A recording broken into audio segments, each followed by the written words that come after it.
নমস্কার। কবি মল্লিকা সেনগুপ্তের কবিতা আমার দুর্গা। আশ্বিনের এক প্রাগৈতিহাসিক সকালে শ্রী রামচন্দ্র যে দুর্গার বোধন করেছিলেন, স্বর্গের দেবপুরুষগণ যুদ্ধে পরাজিত হয়ে যে রণদেবীকে অসংবিধানে পাঠিয়েছিলেন, সেই দুর্গায় 21 শতকে নারীর ক্ষমতায়ন।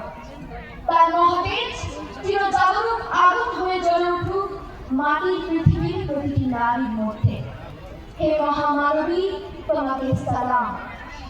মেয়েটির নাম দুর্গা সুরেন বটে, মায়ের ছিল না অক্ষর জ্ঞান ছোটে। সর্বশিক্ষা অভিযানে ব্যক্তি দুর্গা হয়েছে ইংরেজি স্কুলে ভর্তি। সন্তান গান ইংরেজি ভাষা বাঁচাতে, কম্পিউটারে শিখেছে ইংরেজি বাঁচাতে।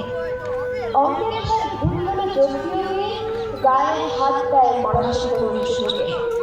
দুর্গা জানে না কোনটা যৌন লাঞ্ছনা, সেটা নোংরা বটে, কথাটা মাংস না। শেষে একদিন স্যারের নোংরা হাতটা মুচড়ে দিয়েছে দুর্গা, মেরেছে ছাপটা। ওরে অর্ধেক আকাশে মাটিতে শাওলা, আকাশে উঠতে হবে কল্পনা চাওলা। যদি না বিমান ভেঙে পড়ে তার দুর্দার, মহাকাশচারী হবেই বটে দুর্গা।